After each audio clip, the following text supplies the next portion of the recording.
ఈరోజు చికెన్ వండుతున్నానండి. దానిలోకి శుభ్రం కడిగేసి పక్కన పెట్టుకొని కొంచెం అల్లం వెల్లుల్లి పేస్ట్ వేసాను, కొంచెం పసుపు, కొంచెం కారం, ఇదిగోండి సాల్ట్ వేసాను. ఈ కలిపేసేసి కుక్కర్లో పెడతానండి. పెట్టేటప్పుడు చూపిస్తాను. ఇదిగోండి ఇలా పెట్టాను, కలిపేసాను.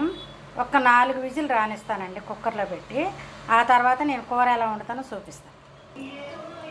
5 విజిల్ రానిచ్చానండి. ఈ విధంగా వండాను. 5 విజిల్ రానిచ్చాను.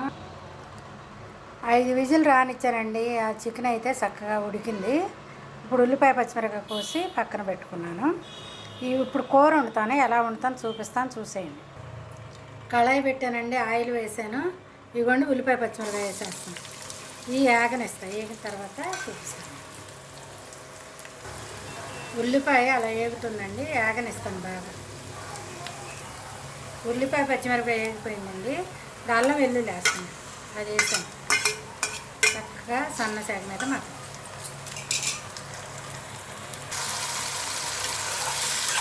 పచ్చి వాసన పోయేదాకా ఈ నూనెలో ఏగనివ్వాలండి. అప్పుడే కూర రుచి.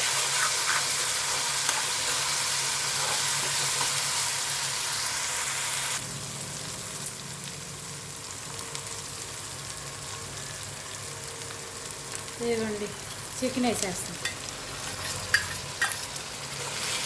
ఇది కాస్త నీళ్ళు ఆగనిద్దాం. కారం మళ్ళీ కొంచెం వేసానండి. ఇందాక ఉడికించేటప్పుడు కాస్త వేసాను కదా, ఇప్పుడు ఇది సరిపోతుంది. వేసేటప్పుడు మిస్ అయింది వీడియో. కొంచెం మగ్గనేసి వాటర్ పోస్తానండి. ఇప్పుడు వాటర్ పోసేస్తున్నాను.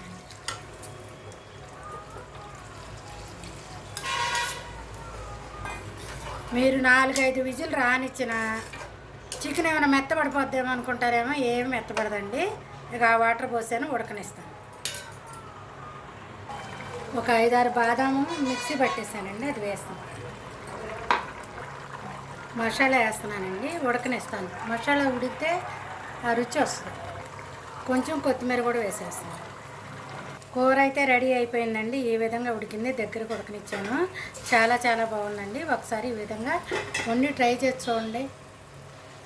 రుచి అమోఘంగా ఉందండి, చాలా చాలా బాగుంది. మీరు చికెన్ మెత్తగా అయిపోద్దేమో అనుకుంటారు, ఏం అవ్వదండి. నేను చెప్పిన విధంగా వండి చూడండి. థ్యాంక్ యూ వెరీ మచ్ అండి.